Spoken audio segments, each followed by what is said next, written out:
à cet appel pour assister à la vidéoconférence et participer, bien entendu.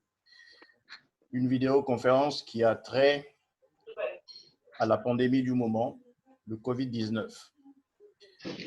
Comme je le disais la dernière fois, des fois on a vécu cette histoire un peu de loin. On se disait, ça se passe en Chine, ça n'arrivera jamais chez nous. Mais sauf qu'il ne faut jamais dire que ce ne sont que les autres et pas nous. Voilà que c'est arrivé en Europe. Voilà qu'aujourd'hui, l'Europe en période de reflux, comme cela a été en Asie et en Chine, c'est l'Afrique qui est sur la sellette. Et nous avions parlé exclusivement et particulièrement du Congo pour dire que cette pandémie, cette infection du Covid intervient dans un contexte difficile sur le plan économique. Vous savez que nos économies sont des économies à la fois de rente et surtout avec une prédominance d'économies informelles et que le coût social de tout ça serait très lourd.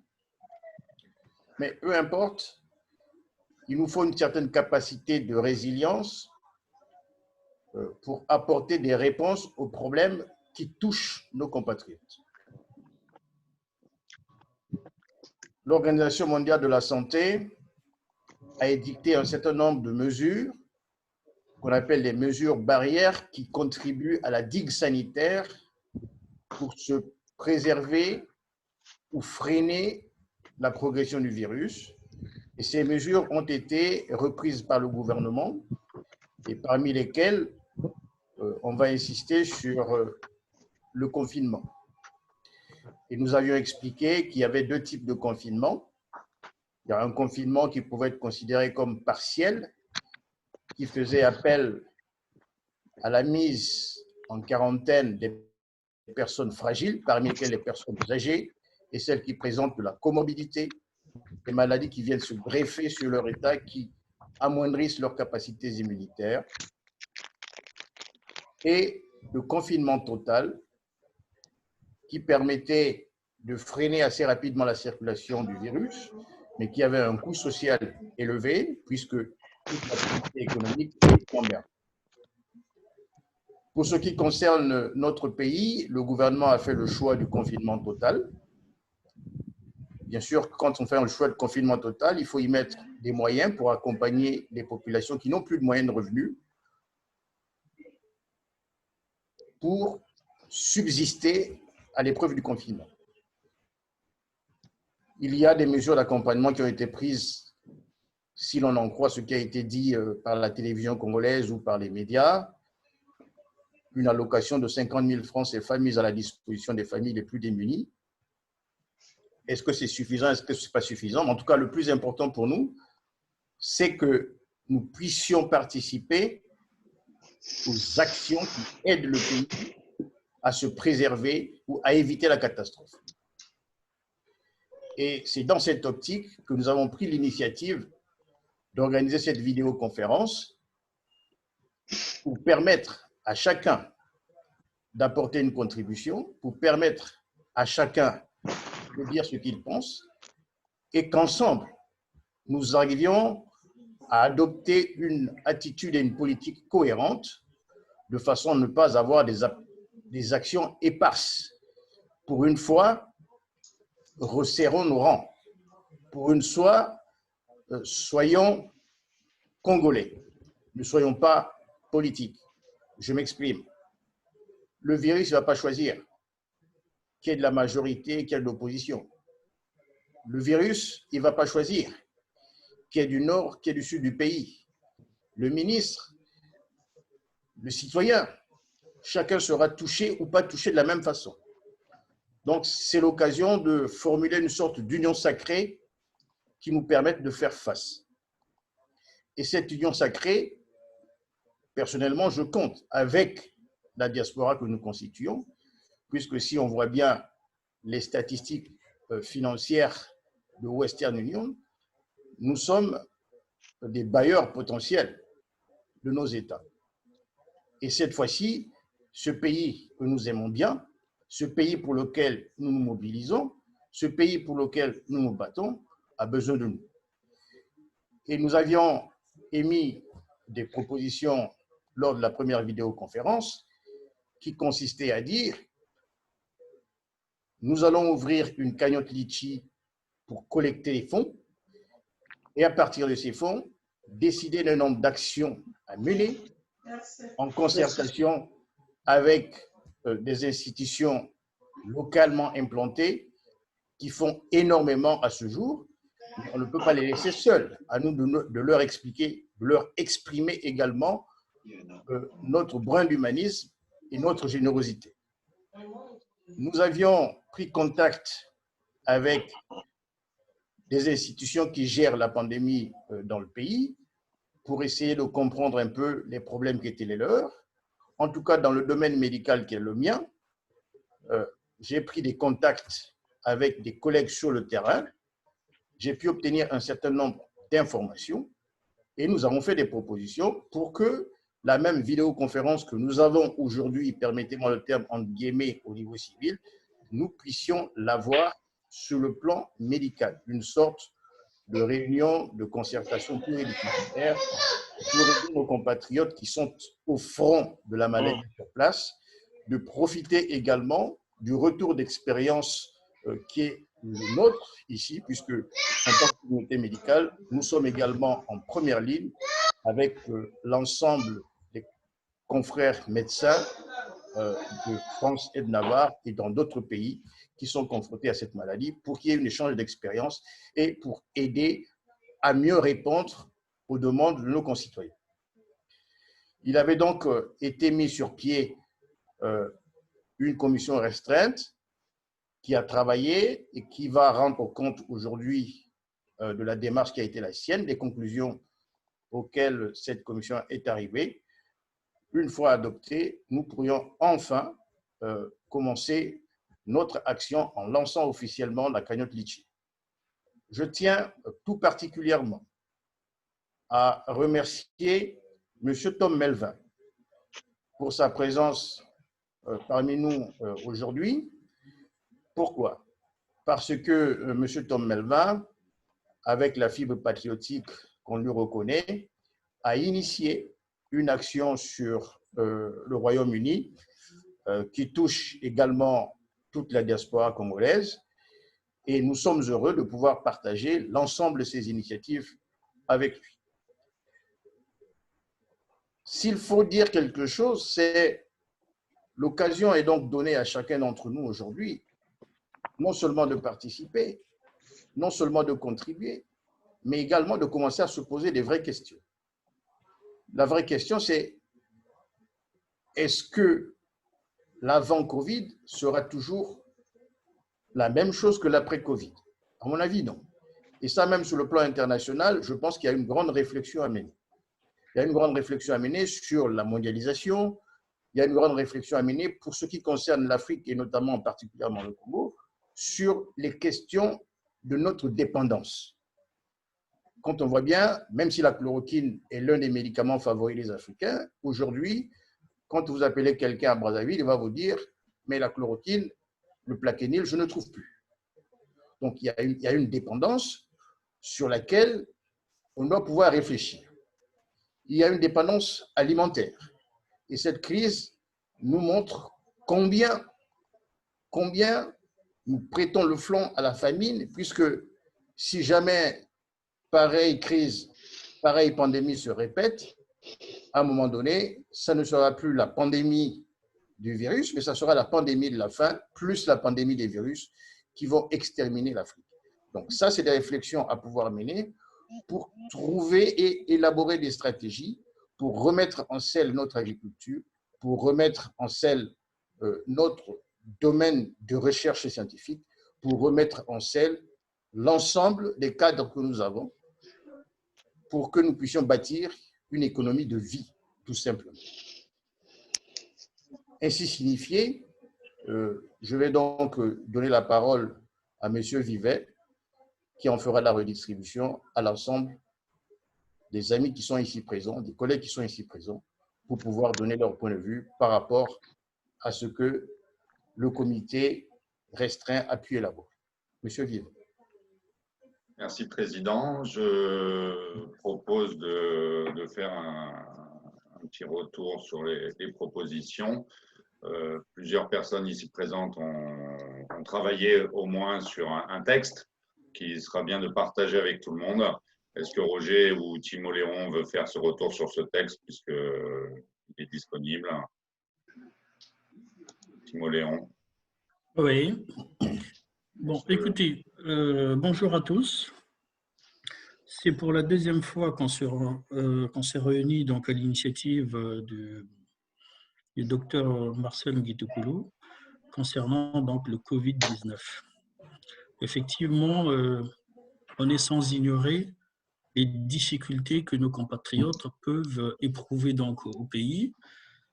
Donc c'est pourquoi lui et bien d'autres, nous avons tout simplement pensé faire une petite cagnotte pour essayer de récolter des fonds de façon à pouvoir aider en concertation avec les initiatives locales, les autorités du pays dans le traitement de cette épidémie, comment nous pouvons participer, comment nous pouvons accompagner ces initiatives depuis ici pour ceux qui sont au pays.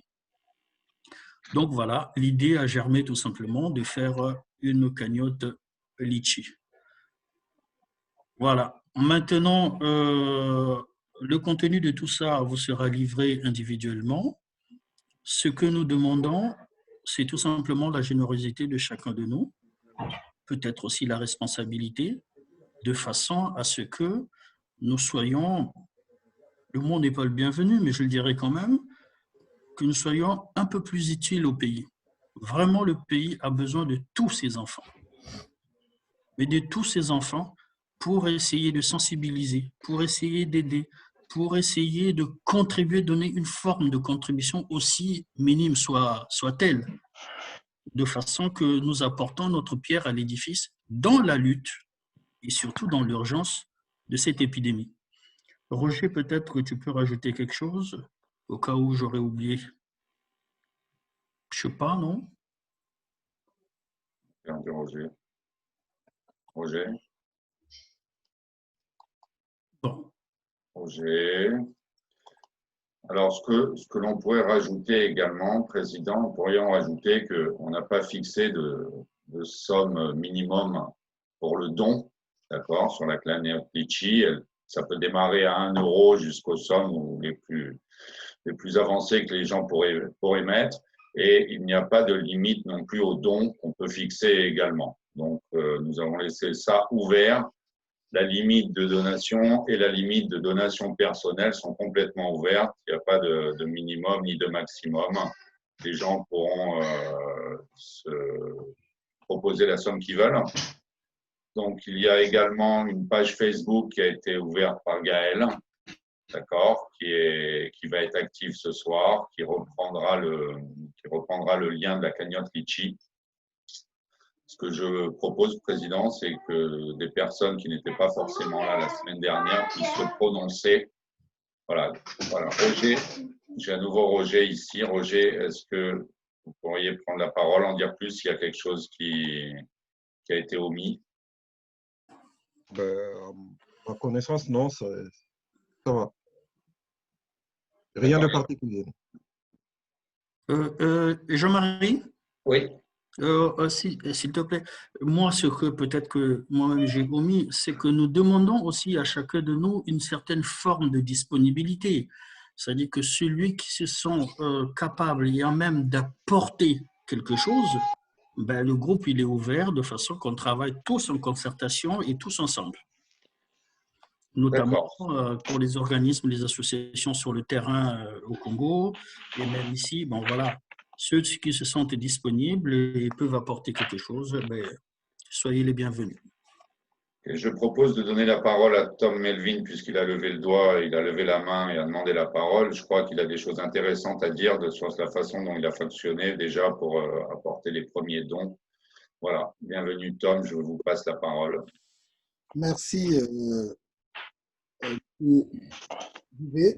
Et je dis bien bonjour à tout le monde.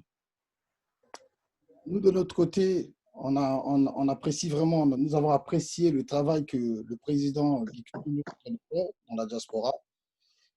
Et, et depuis longtemps on a toujours supporté ses œuvres. Et de l'autre côté, nous avons décidé, on avait compris que le Congo avait besoin de ses enfants. Ce n'était pas un problème, comme on vient de dire, un problème communautaire, ethnique ou des partis politiques. C'était vraiment un appel des enfants du Congo, c'est-à-dire pour le monde. Le monde aujourd'hui, on doit faire quelque chose pour sauver les terriens. De notre côté, j'avais regroupé quelques frères et sœurs.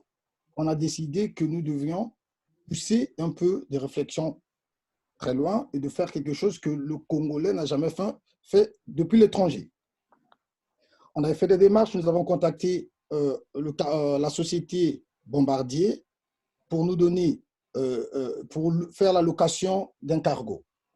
Alors, eux, ils font l'heure à 7 000 et quand on leur a expliqué tout ce qu'on avait déjà, le besoin par rapport à cette crise qui est destructive, ils nous ont donné une facture de 30 000 pour un cargo. Nous avons contacté les autorités françaises pour l'autorisation de décoller à partir de la France ou le territoire sur l'espace français. Nous avons eu l'autorisation parce que c'est une aide humanitaire. Et nous avons contacté les autorités congolaises, nous avons contacté la société civile au Congo pour dire est-ce que vous pouvez bien, si nous pouvons faire des dons du matériel et alimentaire et tout, est-ce que vous pouvez bien les réceptionner? Et monsieur, j'ai eu personnellement de longues discussions et réflexions avec monsieur Joe Ebina au Congo, et qui dit oui, ils sont prêts et d'accord à réceptionner les dons de la diaspora. Ils vont travailler avec les organismes sur place qui connaissent bien les difficultés des citoyens pour que le partage soit équitable. Alors, de notre côté, ce que j'avais fait, c'était simplement, j'étais en train d'envoyer des factures à ceux qui veulent participer pour qu'ils puissent payer les factures. En passant, c'est parce que je suis un établissement de paiement. Je suis à la tête d'un établissement de paiement. J'ai le droit de faire tout ce qui est le paiement et le transfert d'argent. Alors, du coup, je crée les factures et j'envoie. Au moment où je vous parle, j'ai pu recevoir des milliers d'euros déjà, que les Congolais sont manifestés, ils nous ont envoyés. Et ce soir, nous avons travaillé, j'ai une équipe, mon équipe technique, on a mis en place, je vais partager avec vous mon écran, si vous me permettez. Au lieu de passer par Litchi, j'ai mis en place une plateforme que nous pouvons faire la collecte nous-mêmes. Que les gens peuvent, parce qu'on a essayé de voir, les gens peuvent aussi, comme on dit, vous avez déjà évolué avec cette démarche, c'est aussi, je respecte beaucoup, on peut toujours le faire, mais de l'autre côté, nous avons aussi mis en place un site qui s'appelle le Fonds de solidarité congolais contre le Covid-19, en sigle fs3c.org. Et ce site sera disponible dès ce soir, au plus tard demain avant midi. Si vous me permettez, monsieur Vivet, je pourrais bien vous faire visiter ce site, qui est en mode, qui n'est pas encore en public, mais qui est en mode bêta ici, et afin que tout le monde voie comment il est, mais il est très simple. C'est simplement, vous lisez 2, 3, 4 textes, et puis vous avez le bouton de faire un don. Quand vous cliquez sur faire un don, très simple, c'est juste, comme on dit, une petite fenêtre pop-up qui sort, et puis vous mettez vos coordonnées bancaires, vous mettez le montant, comme ce que vous avez pu dire, peu importe le montant que vous pouvez mettre, et puis vous faites le paiement. Alors, si je suis venu, j'ai voulu participer ici pour dire que tout ce que je suis en train de récolter aujourd'hui, que nous avons déjà récolté, ces fonds sont disponibles. Si vous décidez, vous mettez en place un comité de suivi et de gestion, et je mettrai à disposition ces fonds. Et je pourrais aussi, de mon côté, mettre en copie ou en mode lecture ou en mode administrateur dans le système de paiement, tous les paiements qui se feront sur la plateforme. D'où je viens aujourd'hui pour vous exposer ce que nous avons en main. Merci. Merci, M. Tom Melvin. Merci, M. Melvin. Votre réactivité est louable. Alors, Thomas voudrait prendre la parole, il semblerait. Donc, je vous donne la parole à M. Macari. Oui. Macari. Merci. Tout simplement, je voudrais interpeller M. Tom Melvin concernant les montants qu'il a annoncé des 30 000 euros. C'est les 30 000 CFA ou c'est 30 000 euros. Enfin, l'enveloppe dont il a besoin au jour d'aujourd'hui par rapport au devis qu'il a déjà reçu lié à ce projet, cette enveloppe globale est de combien réellement? C'est ma question. Ah, d'accord. Vous permettez que je réponde? Oui. Allez-y. Merci. Oui, non, le devis que j'ai reçu, c'était simplement pour le cargo. D'accord. Simplement pour le cargo, de 30 000 euros. OK. C'était l'idée, c'était une idée, c'était simplement une pensée que nous avons réfléchi, nous avons dit, c'était mieux d'acheter des choses et envoyer. Mais ce sont des réflexions. C'était un modèle qu'on avait voulu prendre, mais on peut toujours prendre des bonnes directions et des bonnes réflexions pour mettre en place un tel projet. OK. Et l'expédition que vous avez prévue, ça concerne surtout les objets médicaux uniquement, ou bien il y a d'autres objets prévus que vous envoyez hormis les objets médicaux? Ah oui, c'est aussi sur tout ce qui est aide alimentaire. Et nous avons reçu, hormis les fonds que les gens ont pu envoyer, nous avons reçu aussi des dons, comme je crois bien aujourd'hui, nous avons pu collecter plus de 4600 masques stérilisés que les gens volontairement sont venus dire ils peuvent le faire. Il y a même des équipements médicaux, des produits médicaux que les gens ils nous ont contactés, ils nous ont mis à disposition. Dès que c'est prêt, on ne va pas hésiter à les contacter pour les retirer. OK. Et concernant la société civile sur place, localement, c'est des gens que vous connaissez, vous personnellement, à qui on peut faire confiance ou pas? Oui, aujourd'hui, il n'y a que la société civile à Brazzaville, on n'a que 2 noms aujourd'hui. Ils sont nombreux. Les 2 noms que nous pouvons faire confiance, ils sont nombreux. Mais il y a 2 noms qu'on appelle. Il y a un monsieur qu'on appelle Joe Washington Evina et monsieur Frank Nzila. Ce sont les gens que je connais. Joe, je connais personnellement, la famille Evina, et qui lutte vraiment pour le bien-être du peuple congolais au niveau du Congo. Et il n'y a pas que lui, ils sont nombreux. Et il y a aussi ces organismes religieux que lui, il doit travailler en harmonie avec pour faire ce travail. OK.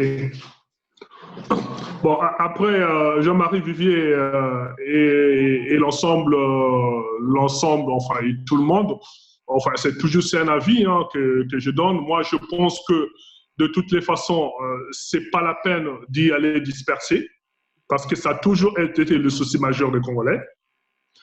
Je pense qu'on peut structurer ce qui est déjà mis en place en mettant, je le dis clairement, c'est la démocratie, en mettant plus de garde-fous.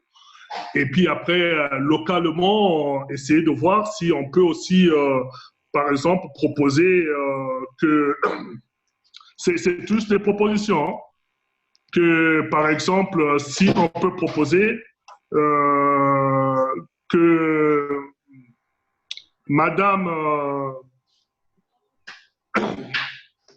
alors, qu'est-ce que j'ai futur, machin, que Madame Francine Ntoumi, qui a déjà le laboratoire et qui est sachant dans le domaine médical, puisse faire partie des personnes à diriger ces instances-là ou à faire partie au moins de ce comité de distribution des dons sur place. Et bon, après, on peut solliciter aussi la présence de quelques évêques, des gens.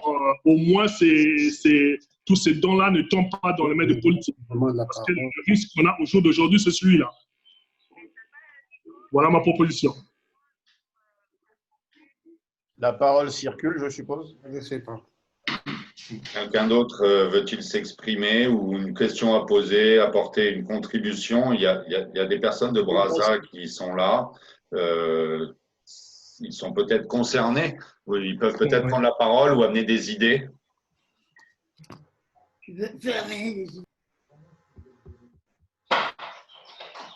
Quelqu'un veut-il prendre la parole? Judith?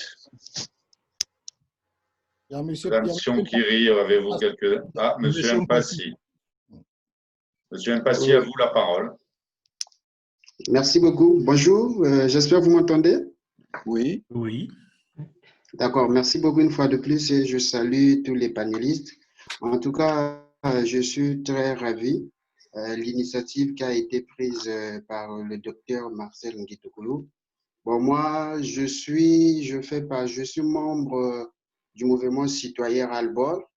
Bon, nous, en tout cas, au sein du mouvement citoyen Ras-le-Bol, on avait eu en fait l'idée, bon, on avait en tout cas mûri les idées avec les amis et c'était en tout cas parmi les questions que nous étions en train de nous poser, qu'est-ce qu'on pouvait faire en tant que les citoyens congolais qui sont à l'étranger, dans quelle mesure qu'on pouvait aider nos frères, ceux de Brazzaville, parlant de ceux du Congo, parce que nous savions que actuellement le pays déjà traverse une crise financière. Il y a peut-être 4 ans de cela. Donc, du coup, c'est pas vraiment évident que les gens puissent surfer dans cette crise. Alors qu'au sein du mouvement, on avait décidé de lancer une cagnotte. Jusque-là, en tout cas, c'est déjà en marche. Et il y a peut-être 5 à 6 participants qui ont déjà participé. Bon, un peu plus tard, j'avais vu l'annonce que M. Tom Melvin, je suppose, mais je n'ai pas eu le temps en fait de l'appeler pour rentrer un peu en contact avec lui. Mais après, c'est quand même louable.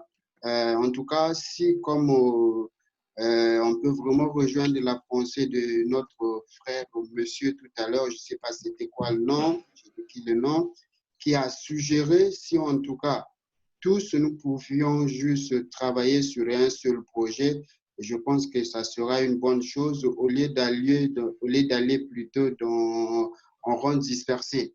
Parce que vous comprenez que souvent, nous, les Congolais, nous voulons tous aller en fait, en rond dispersé et c'est par là, parfois, certaines de nos activités ne réussissent pas assez. Puisque j'ai essayé un peu de regarder par rapport à ce que le Cameroun aussi, je pense, ils ont eu une telle idée avec l'opposant Maurice Kanto. Vu qu'ils se sont constitués en communauté, en une seule communauté, ils sont en train vraiment d'atteindre des chiffres énormes et à ce moment-là, ils peuvent aider tout le monde. Déjà, nous, au sein du mouvement, quand on a réfléchi, on s'est dit combien, bon, on avait estimé au moins 2000 €. Bon, avec les 2000 €, combien de familles congolaises qu'on pouvait aider, je ne sais rien, mais on s'est dit en tout cas, même si on va aider 10, 5, 3 personnes, l'essentiel c'est de faire ce geste.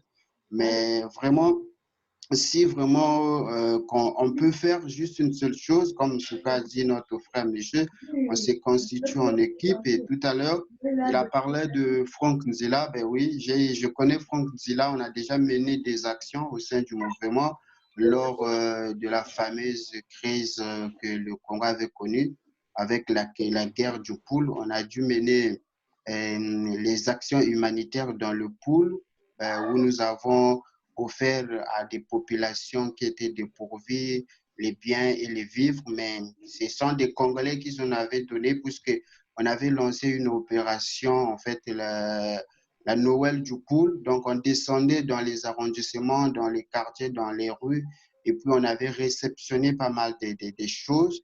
Et une fois reçu, nous sommes allés à Kenkala où nous avons offert ça chez Monseigneur Louis Portela, et c'est lui qui s'était chargé pour la redistribution.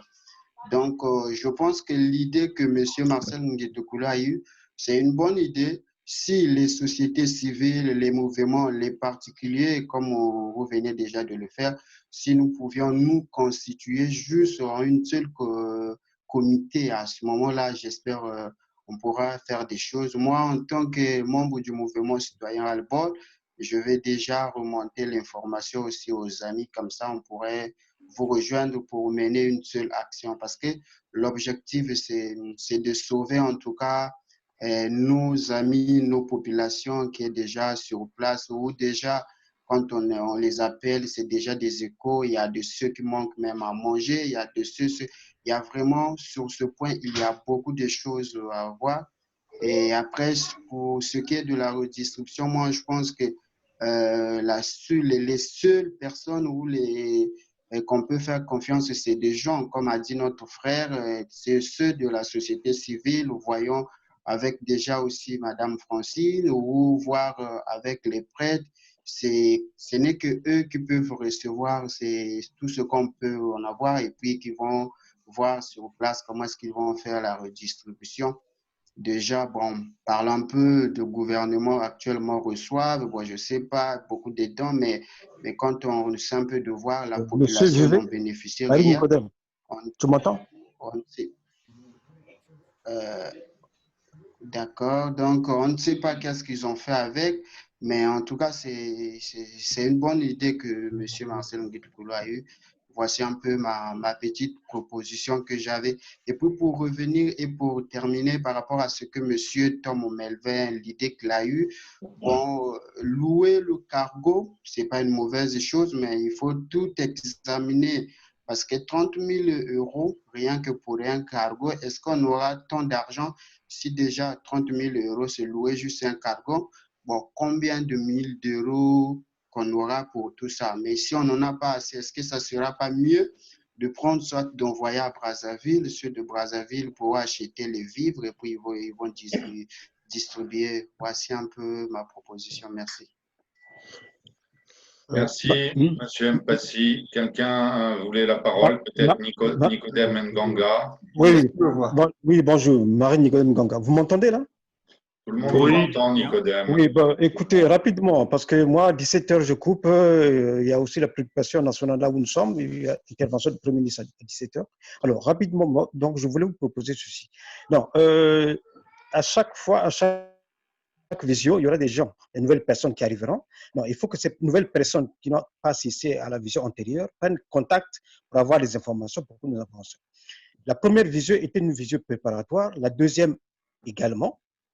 Mais attention, on n'aura pas une troisième visio. Ça sera une visio d'action. Une visio d'action. Donc, il va falloir aujourd'hui voir concrètement ce que nous allons faire. Voilà, moi, c'est ce que je tenais à dire. Concrètement, ce que nous allons faire. La deuxième conférence, c'était, voilà, tout est fait. Nous devons passer au concret. Voilà ce que je voulais dire. Merci, Monsieur Nganga. On a bien entendu. La volonté était aussi d'avoir une large concertation pour que tout le monde puisse amener un peu sa pierre à l'édifice. Ça peut prendre, effectivement, ça peut prendre un petit peu de temps. Donc, on va passer la main apparemment, il y a… Ouais. Monsieur Coucou. Allô? Allô? Oui, vous m'entendez? À vous. Oui, bonjour à tout le monde. Bonjour à tout le monde. Oui, bon, moi, je voulais tout simplement intervenir sur ce qui vient de dire le frère de tout à l'heure. Bon, on sait très bien qu'on a mis en place la cagnotte, mais je remarque qu'on est en train de mettre le point sur la gestion de ce que nous allons faire avec la cagnotte. Or, au moment où on parle, on n'a pas encore mis en place. On ne connaît pas quelle est la somme qu'on va disposer pour effectivement projeter les dépenses qu'on peut faire. Donc, je pense que l'idéal serait d'abord de mettre en place la cagnotte. Et je me pose la question, comment on peut faire pour médiatiser effectivement cette cagnotte? Comment on peut transférer l'information aux autres effectivement aux Congolais, pour que les Congolais sachent qu'il y a une cagnotte qui est mise en place afin que les gens interviennent dans la cagnotte. Une fois, quand on saura effectivement quelle est la somme déjà récoltée, on peut maintenant projeter comment est-ce que cette cagnotte va être gérée pour repérer effectivement quels sont vraiment les points les plus faibles, les secteurs où vraiment on va mettre en place cette cagnotte. Comme a dit le docteur, effectivement, il y a le secteur de la médecine, il y a le secteur de l'économie et il y a aussi le secteur alimentaire. Donc, c'est ça. Donc, pour revenir, moi, je pense qu'il faut d'abord chercher à savoir comment est-ce qu'on va mettre d'abord cette cagnotte en marche, comme a dit le frère tout à l'heure. Mettons d'abord en marche cette cagnotte. Une fois la cagnotte en marche, on va voir comment cette cagnotte va évoluer, comment on est en train de récolter les sommes. Et d'ici 2 semaines, parce que ça doit aller vite aussi, on ne va pas faire 2 mois, 3 mois en train de récolter seulement. 2 semaines après, il faut qu'on regarde un peu, faire un peu le point, comment est-ce que ça évolue. Après avoir récolté une certaine somme donnée, en ce moment-là, on peut projeter la somme qu'on a récoltée, qu'est-ce qu'on peut envisager de faire avec. Si on récolte 15 000, vous voyez que 15 000, ce n'est pas beaucoup. Donc, on ne peut pas prétendre prendre des grandes initiatives comme on compte le faire. Mais seulement si on dépasse la somme de 30 000, on peut envisager aller loin. Donc, pour le moment, moi, je ne pense pas qu'on puisse essayer un peu de projeter comment est-ce qu'on va gérer cette cagnotte. Ce qui compte actuellement, c'est de savoir, effectivement, comment les gens vont se mobiliser pour cette cagnotte. Comment vraiment donner l'information aux autres afin que les autres sachent qu'il y a une cagnotte qui est mise en place pour aider effectivement la population congolaise qui souffre. Après, au Congo, on sait très bien que non, mais vraiment tout le secteur est malade. Donc, il y a des secteurs prioritaires sur lesquels, effectivement, qu'on va se focaliser. Alors, c'est ce que je tenais vraiment à essayer un peu à vous rappeler. Et sinon, c'est bon dans l'ensemble. Voilà, je ne vais pas beaucoup, comme on est pressé, je ne vais pas beaucoup parler. Donc, c'est tout ce que je voulais vous dire. Merci. Parfait, Monsieur Nkonku. Président, vous voulez peut-être répondre sur la façon dont on va gérer la communication, ou je peux le faire si vous le souhaitez. Bon, il ne faut pas qu'on aille vite en besogne. Il y a plusieurs points qui sont posés. On répond, mais toujours en se distançant un peu plus. Nous avons un vrai problème de management de l'initiative. Ce problème de management, c'est le fait que nous ayons plusieurs initiatives qui soient éparses. Il faut les rassembler. C'est un peu l'impression qui se dégage.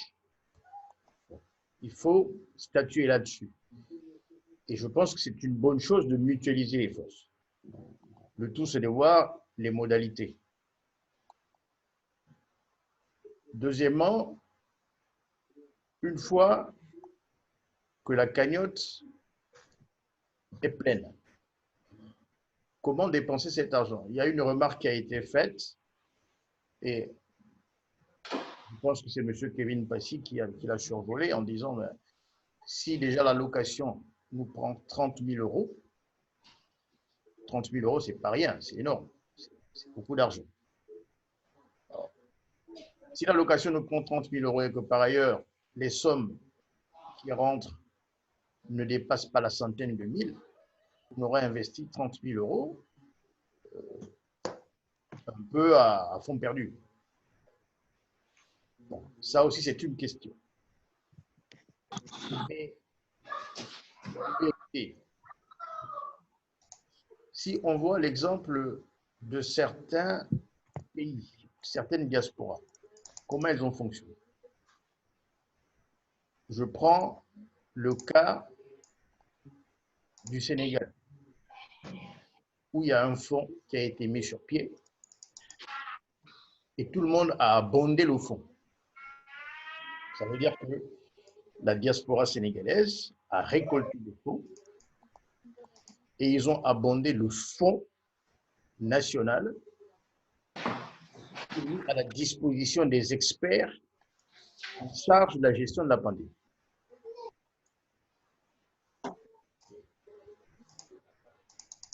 Ça aussi, c'est une façon de faire. C'est un problème de confiance, c'est vrai. Mais ce problème de confiance, il va se poser auprès de tout le monde, hein, que ce soit vous, que ce soit moi, que ce soit les dirigeants, que ce soit la société civile. C'est toujours la même problématique. On ne peut pas rester bloqué sur la problématique. Bon, pour ce qui concerne l'initiative de notre frère Tom Melvin, moi, ça ne me pose aucun souci que l'on puisse des passerelles entre les deux initiatives. C'est-à-dire que nous, la cagnotte, on peut la domicilier. C'est quoi votre site, Tom Melvin? Le site, c'est www.fs3c.org. Mais est-ce qu'il est visible sur Internet? Pas encore, mais je peux vous présenter tout de suite là, comme ça, je peux partager. Le site de Tom Melvin est visible. Nous, on peut domicilier notre quête sur le site de Tom Melvin. C'est-à-dire que ça tombe directement et le comité entrera en contact avec Tom Melvin et son équipe pour harmoniser la gestion et la distribution des biens. Ça, moi, ça ne me pose aucun souci. Maintenant, là où il y a discussion à avoir, c'est comment utiliser cet argent. Parce que 30 000 euros, pour être efficace, il faut qu'on soit au moins à 150 000 de collecte pour qu'on se permette de dépenser 30 000 euros dans le transport. Bon, je renvoie la balle à chacun d'entre nous pour qu'on épuise cette question de collaboration avec l'équipe qui est à Londres. Tout simplement en disant, au lieu de domicilier, on va domicilier sur, je ne sais pas si c'est Tosa Paiement ou comment ça s'appelle, comme il venait de dire là. Ceux qui vont participer à l'initiative au travers de notre appel, eh bien, déposeront directement, je ne sais pas si c'est par PayPal que ça se passe ou par carte bancaire sur le site. Et puis, on fait un point global avec M. Melvin. Est-ce que je peux ajouter juste quelque chose? J'aimerais simplement partager quelque chose avec vous.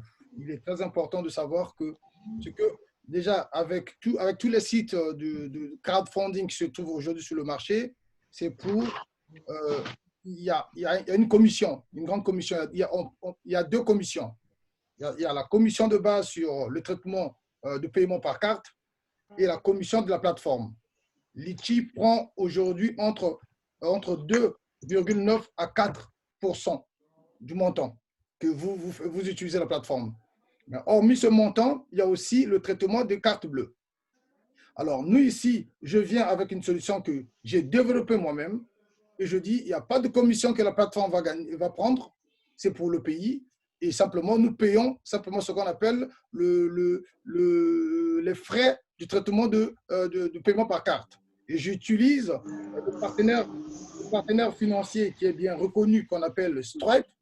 C'est Stripe qui fait Uber, c'est Stripe qui fait Deliveroo, c'est Stripe qui fait beaucoup de traitements de paiement. Alors, c'est pour cela que je me suis dit, au lieu que je passe, nous sommes en train de chercher de l'argent, ce sont des Congolais qui vont donner, mais pourquoi utiliser une plateforme au moment où nous avons la technologie, au moment où nous avons le système de paiement, au moment où nous avons l'agrément. Ça, c'est le premier point. Le deuxième point, sur la communication, on avait décidé de faire une vidéo. Je vais faire une vidéo, j'ai une équipe tech chez moi. Et nous allons faire une vidéo, et cette vidéo, nous allons booster la page Facebook que nous allons créer en payant 5 € par jour. Il y a un frère qui vient de se lever sur la segmentation des gens que nous allons fixer, c'est-à-dire les gens que nous allons toucher, la cible. Et comment les toucher? Donc, ils sont dans quel pays? Dans quelle diaspora? C'est avec 5 € chaque jour sur Facebook, on peut booster notre page qui sera sponsorisée par Facebook et toucher tous les Congolais qui sont dans les pays que nous allons sélectionner dans le programme de marketing agressif. C'est avec notre propre site à nous, bien sécurisé, nous avons le contrôle sur les fonds, sur les transactions, sur tous ceux qui ont fait des paiements. Nous avons leurs coordonnées, nous avons leur téléphone, nous avons tout sur eux. Hein? Nous avons le contrôle sur notre aspect stratégique de marketing agressif avec une petite vidéo à l'appui. Mais 30 000 pour machin, c'est trop cher. Oui. C'est trop. C'est la raison pour laquelle je vous ai dit, c'est l'idée initiale. Mais comme vous venez de dire, on grandit toujours. C'est mieux. Je vois aussi la vie d'autres. Je vois maintenant les choses autrement par rapport à cette réunion. 30 000, c'est trop pour juste une machine où au moment où on peut acheter les choses sur place. C'est à réfléchir. C'était ce qu'on avait voulu. Mais la cible, on ne peut pas faire un programme sans savoir l'objectif. Donc, quel est l'objectif? Quel est le montant que nous cherchons? Pourquoi nous devons faire cette campagne agressive? Pour atteindre quoi? Ce sont les objectifs. Moi, j'avais mis sur place. Avec les autres, on a pensé si on pouvait oser aller jusqu'à 501 millions d'euros. C'est possible si nous avons 10 000 Congolais. Si 10 000 Congolais contribuent, c'est possible. Si 20 000 Congolais contribuent, c'est possible. Mais simplement, c'est la sensibilisation et le marketing, la communication doit être forte. C'était seulement ça que j'avais voulu apporter. Non, mais monsieur Tom Melvin, tout n'est pas que dans l'agressivité de la communication. L'approche aussi. Tout est question d'approche de la problématique. Tout est question de la stratégie mise en place. Tout est question également du contenu de notre communication. Tout ça, c'est un peu comme une modélisation mathématique. Nous sommes 20 000, nous sommes 30 000, nous sommes 30 000. Personne ne connaît la poche de personne. Celui qui peut donner 10 euros, il donne 10 euros. Celui qui peut donner 15 euros, il donne 15 euros. Celui qui peut donner 15 000 euros, il donne 15 000 euros. Le tout, c'est de toucher la fibre patriotique et humaniste de chacun pour aider. Maintenant, en termes de communication, là, ce que nous sommes en train de faire là, c'est une forme de communication. Là, nous sommes en train de mobiliser. Parce que l'initiative que vous avez menée, bon, c'est très bien, mais elle nous est parvenue par ricochet. Hein. Donc, ce que nous sommes en train de faire là, c'est déjà une forme de com qu'on va amplifier de façon concertée, si nous sommes d'accord, entre vous et nous. Parce que les réunions que nous avons commencées là, on va continuer à les faire. On va continuer à les faire pour continuer à sensibiliser et faire le point régulièrement de l'état d'avancement de l'initiative. Parce que sinon, après, on en perd le contrôle. Sinon, après, on en perd le contrôle. Donc, je ne sais pas si vous m'entendez là, je voulais intervenir. Bonjour monsieur, allez-y, Abraham Avelan demande la parole depuis un petit moment, il a levé le bras, on va lui donner la parole. Bien, merci.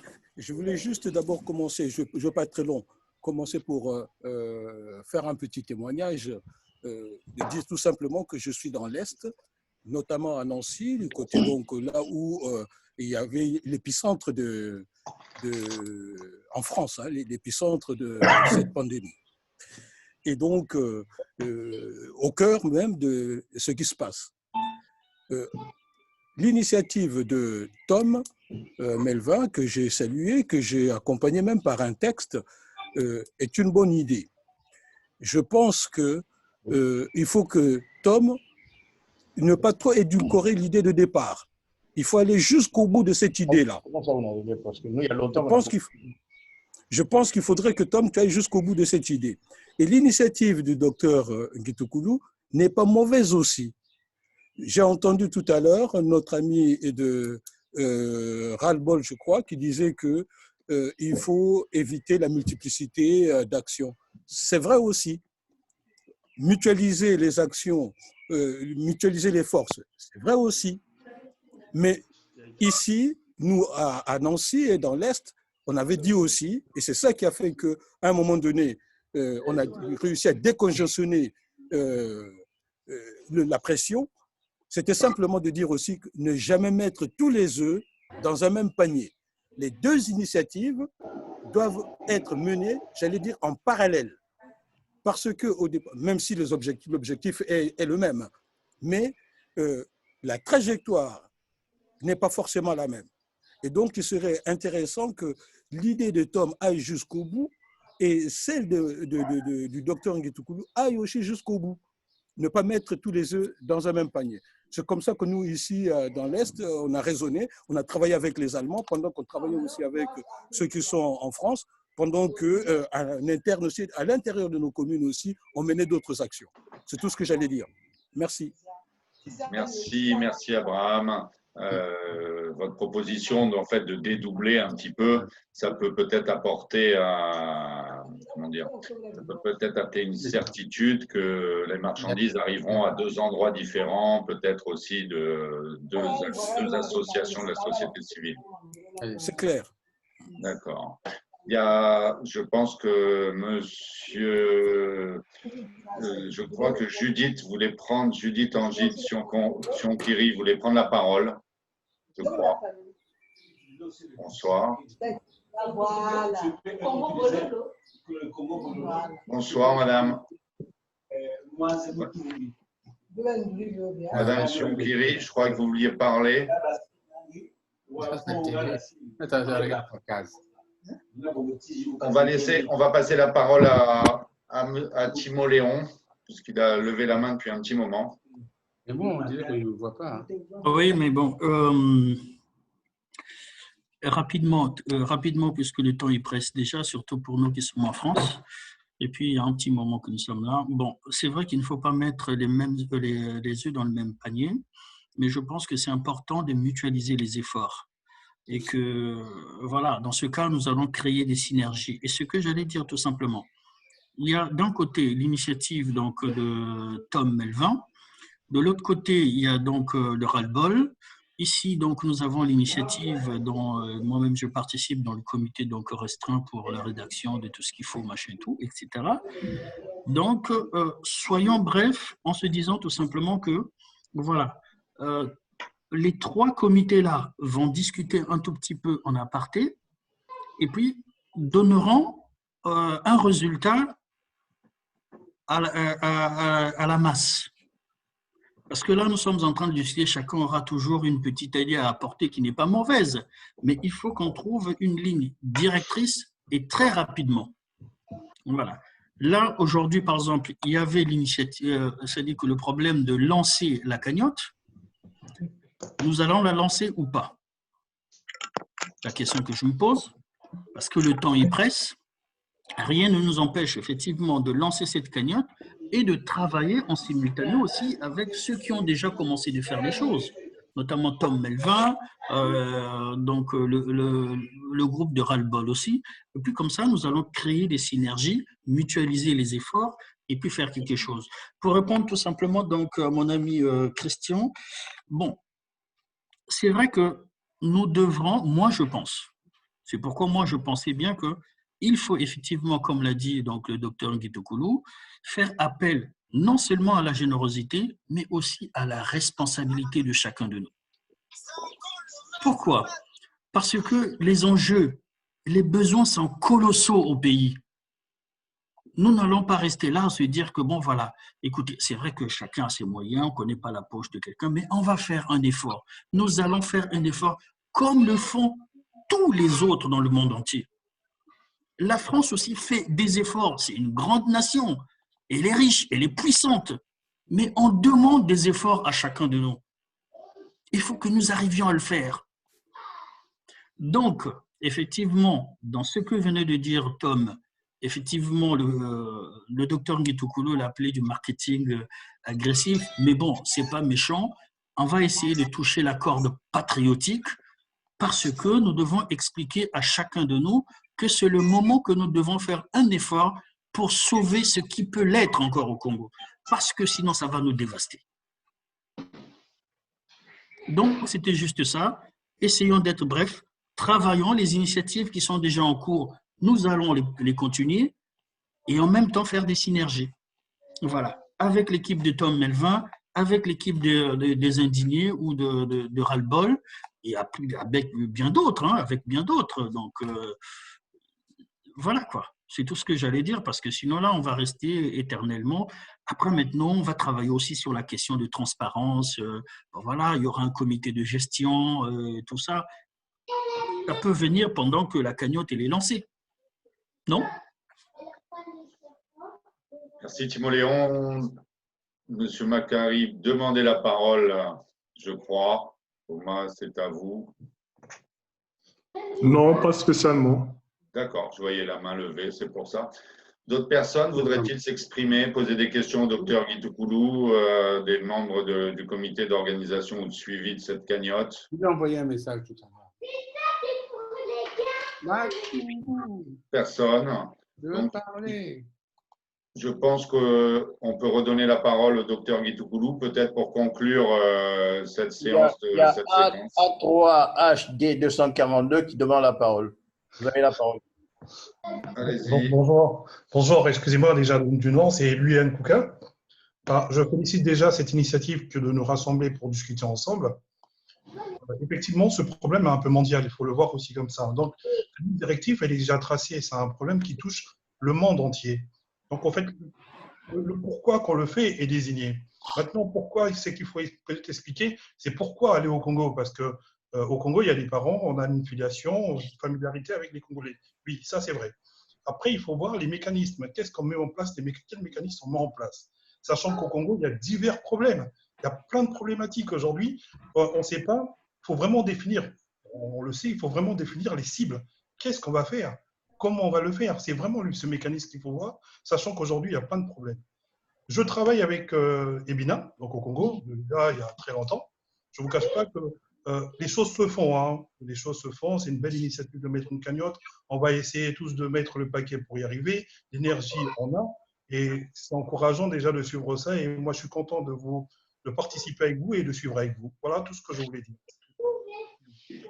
Merci pour votre contribution, votre participation. En tout cas, Monsieur le Président, à vous la parole. Apparemment, nous avons fait le tour des questions. Je voudrais… Voilà, à vous, allez-y. Oui, bonjour, je suis Éléonore. Je voudrais apporter un témoignage, une expérience. Je suis de la Guinée-Bissau et nous avons fait justement un geste comme ça. Nous nous sommes réunis à 2 reprises et nous avons donné des pistes de réflexion, comme vous le faites maintenant. Nous avons décidé de quel type d'action nous voulions pour la Guinée-Bissau. Et à l'unanimité, nous avons décidé de faire de la prévention, de juste se focaliser sur la prévention. Du coup, nous avons défini qu'il fallait. Bon, ce n'est pas grand-chose, c'est du savon, des masques, des désinfectants, des bassines pour se laver les mains, et si on a beaucoup de sous, un sac de riz. En fait, on a défini avant de lancer la cagnotte. Ensuite, il nous fallait quelqu'un sur place, et effectivement, c'est le même problème partout, de transparence. Et comme je dis toujours, ce que tu cherches, te cherche aussi. On a une ONG qui est là-bas depuis 20 ans, qui cherchait justement l'aide de la diaspora.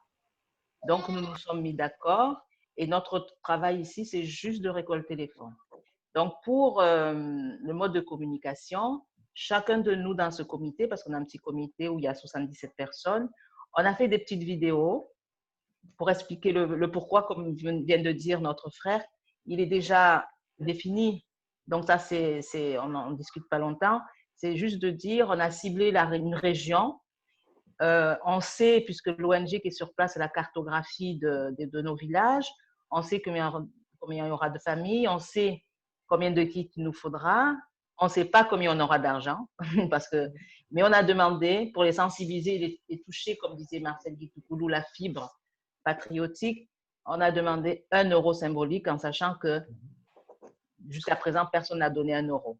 Voilà, les gens donnent 5 euros, 10 euros, 100 euros en fonction. Mais en tout cas, ça fonctionne.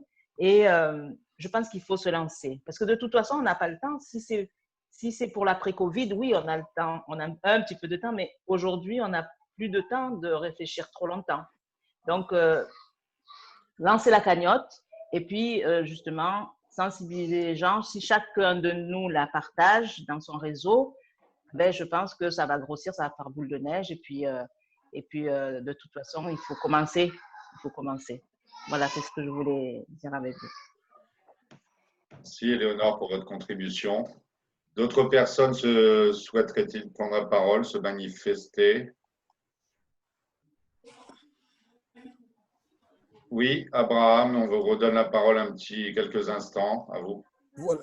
Simplement pour appuyer ce que venait de dire notre sœur, que en fait, il faut se lancer. Une cagnotte, quand on l'ouvre, il faut l'ouvrir et puis c'est parti, ça vit sa vie. Donc, c'est maintenant qu'il faut lancer la cagnotte. Nous n'avons pas, en fait, le temps nous est compté au fond. Hein. Si on veut véritablement, on agit dans l'urgence. Donc, il faut lancer cette cagnotte.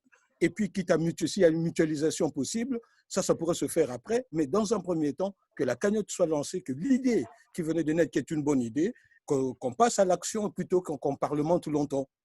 Voilà. Merci, monsieur. Président, vous allez peut-être conclure cette...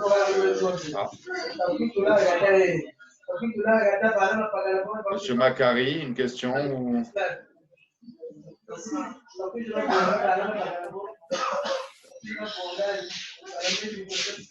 Allô? Oui. Oui. Thomas, Non, c'est tout juste pour appuyer l'idée de nos confrères. Je pense que oui, dans les médias, il faut peut-être lancer, oui, la cagnotte. Et puis après, voir comment ça va arriver tout ça. Mais je pense que comme c'est un problème qui touche toute la nation, les Congolais ne sont pas naïfs non plus. Parfois, on a un peu du mal à y participer dans ce genre d'événements, mais une fois que c'est lancé, j'invite le docteur Marcel Ngitokoulou de préparer une vidéo là-dessus et à la rigueur préparer aussi une émission spéciale avec Zana TV parce que c'est la chaîne que les Congolais suivent beaucoup à Brazza. Et à partir de là, faire approfondir l'initiative. Et il n'y a pas de raison que les gens ne puissent pas y participer. Après, au niveau des envois des dons, moi, je propose qu'on puisse, à la rigueur, se focaliser, s'il faut envoyer des matériaux, se focaliser sur les masques. Parce qu'on sait très bien que même s'ils ne sont pas confinés, les Congolais ne sont pas confinés au Congo à 100%, mais à un certain moment, le besoin de masques va s'avérer hyper nécessaire. Donc moi, je serais partant pour qu'on puisse, il faut envoyer du matériel, la priorité que ce soit des masques pour se protéger et lancer la cagnotte, je suis partant, il n'y a pas de raison. Après, éventuellement, se mutualiser avec Tom Melvin qui est se travailler en parallèle pour qu'il n'y ait pas trop des doublons non plus. Donc voilà, c'est tout ce que j'avais à dire. Merci pour votre contribution et votre témoignage. D'autres personnes, un dernier tour de table. La main d'Éléonore est toujours levée. Non. Bon, peut-être je vais compléter simplement quelque chose. Allez-y, Tom. Oui, c'est aussi, j'adhère vraiment à l'idée de M. Abraham, mon grand frère. Oui, vous devez commencer, vous devez ouvrir, parce que vous avez des gens qui contactent des Congolais que dans vos listes d'amis que moi, je n'en ai pas, ou même de mon côté aussi. Donc, ce sont ce qu'on appelle question de trajectoire. Donc, vous allez toucher les gens et nous allons aussi toucher les gens, sachant très bien que nous avons le même objectif d'aider le Congo. Donc, après, à la fin, on peut dire combien vous avez collecté, combien nous avons collecté, mettons cet argent ensemble et faisons une action. C'est aussi une bonne chose. Et je vous encourage aussi déjà parce que depuis la semaine dernière, quand j'ai réfléchi avec des amis, on doit lancer cette aide humanitaire, on a déjà pris de l'argent. Les gens nous ont envoyé beaucoup d'argent. Les gens me contactent. La plus petite somme que j'ai reçue, c'est 100 €. Donc, les 250 € par des gens, il y a des gens de l'Est, chez vous, mon grand, ils ont envoyé beaucoup d'argent. Et il y a des gens depuis les États-Unis, depuis le Canada, qui ont envoyé les $300, $400 dans ce que j'ai ouvert, au moment où la plateforme n'est pas encore ouverte. Ces gens me contactent par inbox, par WhatsApp, et je leur envoie les factures. Vous voyez déjà, donc je vous encourage aussi, de votre côté, de réfléchir au moment où la cagnotte est ouverte. Et quand la cagnotte est ouverte, vous faites le marketing sur ça. Et moi, de mon côté aussi, je vais continuer à faire ce travail en sachant très bien, à la fin, nous allons mutualiser nos forces et ce que nous allons collecter. Voilà, c'est ce que j'avais voulu un peu dire. C'était mon dernier mot. Merci, Tom. Monsieur Baouna, vous voulez faire une intervention, peut-être? En fait, merci de m'accorder la parole, mais en fait, je ne l'avais pas demandé expressément. Mais bon, puisque vous me l'accordez, ok, c'est la première fois de ma vie que je participe, enfin, que c'est la première fois que je participe à une telle initiative, et pour cause, le contexte actuel nous invite à transcender, c'est pas nos clivages idéologiques, moraux, philosophiques, politiques. Bien, moi, je vous ai suivi depuis le début, d'ailleurs. J'ai écouté tout le monde, mais il y a eu une intervention, je crois que résomptive, si vous voulez, qui a tout résumé, c'est la dame. Est-ce que sommes-nous dans le Covid ou préparons-nous l'après-Covid? Si nous sommes dans le Covid, alors il faudra axer toute démarche sur la prévention. Masque, test, c'est pas ceci. Qu'en est-il des tests de Covid au Congo? Que faut-il? Est-ce qu'il y a est-ce qu'ils ont du matériel? Qui? Et si vous voulez, maintenant, pour une circonlocution politique, peut-être ou sociologique, on a évoqué le cas, par exemple, du ras-le-bol, de Joe Washington et Bina. Oui, ce sont des personnalités, mais attention, on est au Congo. Et ce sont des personnalités qui sont souvent interpellées, arrêtées pour activisme politique. Est-ce que si vous leur confiez ce genre de mission, ça ne va pas gêner le pouvoir? Le pouvoir ne va pas. Le pouvoir a déjà des a priori sur eux. Bon, c'est tout ça, juste une simple question.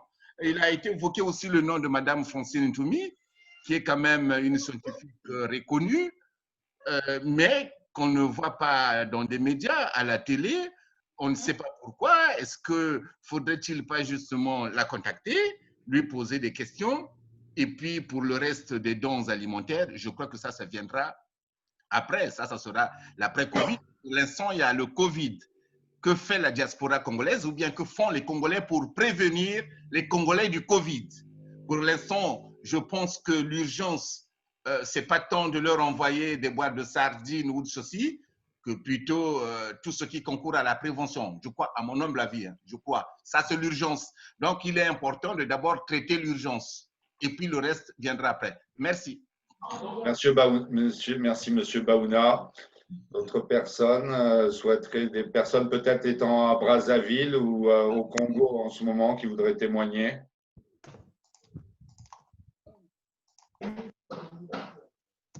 Président Ngitokoulou, je vous redonne la parole pour peut-être conclure cette vidéoconférence, cette visioconférence. Mes chers compatriotes, chers amis, je tiens à vous exprimer le plaisir qui est le mien, qui est le nôtre, d'avoir partagé ce moment ensemble, un moment difficile, certes, mais aussi un moment d'espoir parce que nous allons parler d'humanité, nous allons parler de patriotisme, nous allons parler de générosité. Et le moment est donc venu de répondre à cet appel si pressant de notre pays, de nos populations, de nos parents qui sont là-bas, qui sont en proie à cette pandémie, d'autant que nous-mêmes ici vivons la même chose, mais dans des conditions beaucoup plus acceptables que ceux qui sont là-bas. Toutes les initiatives qui ont été évoquées, par ailleurs, au long de cette vidéoconférence, me vont très franchement au cœur et ça fait plaisir de constater qu'il y a une mobilisation autour de cet événement malheureux que le monde vit actuellement. En ce qui concerne des besoins de santé, je ne vais pas m'étendre là-dessus, puisque, comme je le disais la dernière fois, nous sommes en train de mettre sur pied une vidéoconférence, sorte de réunion de concertation pluridisciplinaire entre professionnels de santé aux prises ou en proie à cette épidémie au front, que ce soit ceux qui sont ici dans la diaspora, que ceux qui sont dans le pays. Et je pense que la première vidéoconférence devrait commencer à partir de mercredi prochain, ce qui nous permettrait évidemment d'évaluer les pressants besoins sur place et de les traduire directement dans le cadre de l'aide que l'on peut apporter sur le terrain. J'aimerais attirer l'attention de chacun sur la nécessité de pouvoir sensibiliser autour de soi et surtout de l'intérêt de comprendre ce que c'est que la mutualisation des moyens pour que, enfin, au moins pour une fois, on ne parle pas de politique, qu'on parle plutôt de la vie tout court, de la vie tout simplement. Qu'est-ce que nous pouvons faire pour améliorer la vie de ceux qui ont fait de nous ce que nous sommes devenus, ceux qui sont restés là-bas. Voilà pourquoi je remercie très fortement la participation de M. Melvin, à qui je demande de rester en contact étroit et avec lequel je vais rester en contact étroit également, de façon que ces initiatives ne se perdent pas de vue, mais que se retrouvent pour enfin satisfaire les besoins exprimés par l'ensemble de la population souffrante aujourd'hui dans le pays. Il y a des problèmes de communication, ça c'est sûr. L'idée de notre frère, de notre sœur Éléonore qui nous parle de vidéos, c'est une excellente idée. J'ai vu sa vidéo et il n'y a pas meilleure façon de toucher les populations que de leur expliquer ce qui se passe. Parce que le problème du Covid, la prévention, ce n'est pas que le masque. Hein. La prévention, c'est aussi la communication, c'est aussi informer les populations de ce que c'est que le Covid, c'est aussi dire aux gens de respecter les gestes barrières pour ériger cette digue sanitaire dont on a tant besoin pour que le virus ne circule pas. Pour l'instant, nous avons un peu de chance parce que nous avons une pyramide basale qui est essentiellement constituée de jeunes. Donc, la base, c'est les jeunes, c'est les gens valides qui supportent mieux probablement l'infection. Le fait que nous ayons recours à la chloroquine, même s'il y a un grand débat en France, mais aujourd'hui, ça commence à être quasiment une anecdote que la chloroquine, elle marche. Peut-être que le fait qu'on ait recours à la chloroquine régulièrement dans le cadre de la prise en charge du paludisme chez nous, c'est quelque chose qui peut nous sauver, puisqu'il y a une étude en France qui va être menée ou qui a commencé déjà au niveau parisien. On donne la chloroquine aux professionnels de la santé en titre prophylactique, comme si on prenait la chloroquine pour éviter le palud. Donc, si on le fait, ça veut dire qu'il y a certainement un bénéfice. Et l'Afrique est certainement en train de le démontrer là. Et puis, il y a de multiples infections à coronavirus, notamment des diarrhées à coronavirus, qui sévissent dans nos pays. Est-ce qu'il y a une certaine immunité qui s'est développée? Ça sera probablement après le coronavirus l'un des apports de l'Afrique dans l'étude de cette maladie. Donc, j'aimerais remercier encore une fois chacun d'entre vous et on prend rendez-vous pour la prochaine fois de façon à vous rendre compte déjà des premiers effets de la cagnotte qui sera mise en route. Je vous remercie. Que chacun prenne soin de lui, prenne soin de sa famille, puisque même si l'infection est en reflux en Europe et en France notamment, elle n'est pas encore terminée. Je vous remercie. Merci, Président. Je vais, pour tout le monde, vous remercier également et clôturer cette réunion. À la prochaine fois. Je vous en prie. Merci. Merci. Il y a de choses dans vos foyers. Merci. Merci. Merci, Marcel. Merci. Merci. Allez. Merci. Au revoir. Au revoir à chacun.